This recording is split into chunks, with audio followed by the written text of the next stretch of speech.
뉴스야 시작합니다. 정치부 서주민 기자 나와 있습니다. 첫 번째 물음표 볼까요? 예, 첫 번째 물음표는 한명숙 조국의 동병상련으로 하겠습니다. 한명숙 전 총리 얘기네요. 예. 그런데 조국 전 장관에 대해서 저런 감정을 느낀다는 겁니까? 예, 이 한 전 총리가 최근에 한명숙의 진실이라는 책을 출간했는데 네. 한 전 총리는 그 책에서 검찰이 지휘권을 가진 상관을 온 가족을 볼모로 무자비하게 도륙했다면서 남일 같지 않았다라고 했습니다. 자신은 죽은 권력이었지만 이 조 전 장관은 살아있는 권력이었는데도 공격하는 걸 보면 이 검찰 자체가 살아있는 권력으로 탈바꿈했다라고 평가했습니다. 예. 참 죽은 권력을 수사해도 뭐라 그러고 살아있는 권력을 수사해도 뭐라 그러고 네. 권력 수사를 하라는 건지 말라는 건지 모르겠는데 네. 서 기자, 저 책 읽어봤죠? 예, 읽어봤는데 예전에 그 뉴스야 시간에 소개해드린 바 있는 조국 전 장관의 회고록이죠. 조국의 네. 시간과 논리 구조가 거의 유사했습니다. 어떤 점이 비슷하던가요? 예, 뭐 두 사람은 수사와 재판 과정에서는 묵비권을 행사했다가 책을 통해 결백을 주장하고 있다는 공통점이 있죠. 이 책에서 모두 자신들을 일종의 희생양으로 묘사하는데요. 이 수사와 재판이라는 고초를 겪은 게 자신들이 이 진보 진영에서 차지하는 상징성 때문이라는 겁니다. 문제의 원인을 밖에서 찾는 공통점이 있는 거죠? 예, 그렇습니다. 따라서 그런 상황을 만든 검찰과 언론을 사실상 악마화하고 이 반드시 개혁해야 할 대상이라고 강조합니다. 검찰의 기획 수사임이 드러났습니다.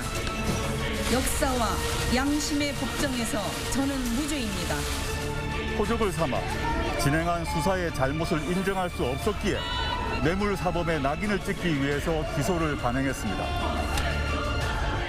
특히 한 전 총리는 일각에서 나오는 검찰개혁 속도 조절 주장을 비판할 뿐 아니라 최근 여권이 추진하는 언론에 대한 징벌적 손해배상 제도도 여러 차례 강조했습니다. 네. 때마침 박범계 법무장관이 감찰 결과를 발표하면서 한명숙 사건이 이제 재조명되는 그런 측면이 있는데 네. 사실 한 전 총리 유죄의 결정적인 이유는 그 물증, 네. 그러니까 1억 원짜리 수표였잖아요. 네. 그런 내용도 이 책에 나옵니까?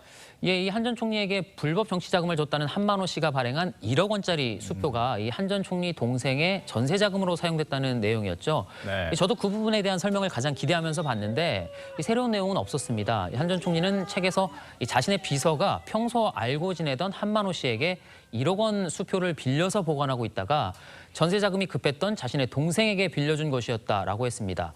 한 전 총리는 그 수표를 자신이 받았다는 증거가 없었다라면서도 정작 그럼 왜 자신의 비서가 한만호 씨에게 1억 원이나 빌려서 보관하고 있었는지에 대해선 납득할 만한 설명이 없었습니다.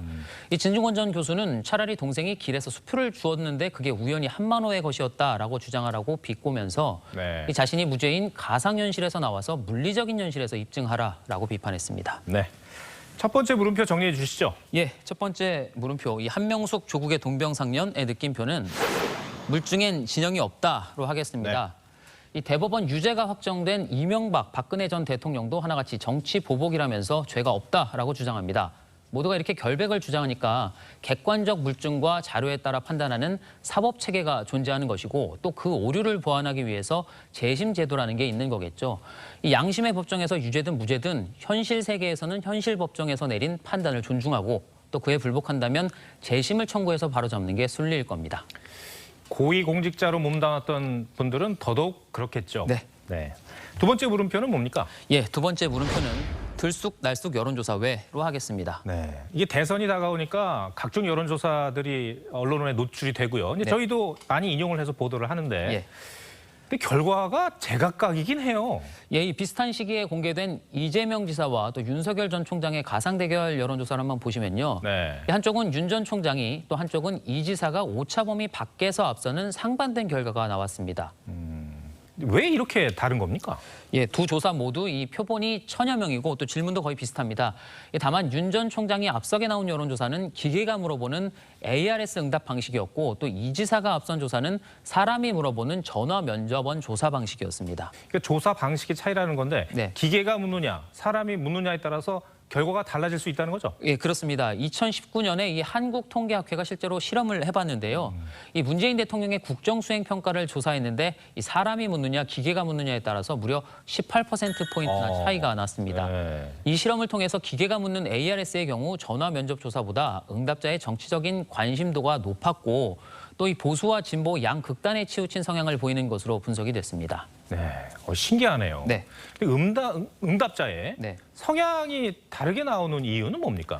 네, 한번 상상을 해보시죠. 이 전화를 딱 받았는데 ARS 기계음이 들리면 보통 어떻게 하시나요? 저 같은 경우는 보통 끊었던 기억이 나요. 예, 아무래도 그렇겠죠. 그런데도 끝까지 전화를 끊지 않는 사람들은 여론조사에서 자신의 응답을 꼭 반영하고 싶은 사람들일 확률이 높겠죠.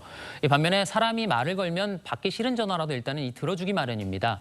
대신 자신의 정치 성향을 기계가 아닌 사람에게 말을 해야 하기 때문에 자신의 생각을 명확히 밝히기는 조금 꺼려하는 성향이 있다라고 볼 수 있을 겁니다. 아, 그런 차이점이 결과에도 영향을 미친다 이런 예, 거죠? 그렇습니다. 이 조사 방식뿐만 아니라 응답률 또 이 휴대전화냐 유선전화냐에 따라서도 결과가 달라질 수 있습니다. 그러다 보니까 각 후보들은 자신에게 유리한 결과 또 유리한 항목만을 내세워서 과장하기 마련입니다. 이낙연 전 대표 측이 지지율이 좁혀지고 있다는 점을 강조하면서 올린 웹 홍보물인데요. 그런데 자세히 보면은 그래프가 조금 이상합니다. 네. 그 지지율 차이가 좀 과장됐네요. 예, 이 기존 차이는 실제보다 더 크게 또 줄어든 지지율의 차이는 실제보다 작게 표현이 됐죠. 이 방송 뉴스였다면 아마 제재 대상이 됐을 겁니다. 그랬겠네요. 네. 자, 두 번째 물음표도 정리해 주시죠. 예, 두 번째 물음표 들쑥날쑥 여론조사 외의 느낌표는 숫자에 낚이지 말자로 하겠습니다.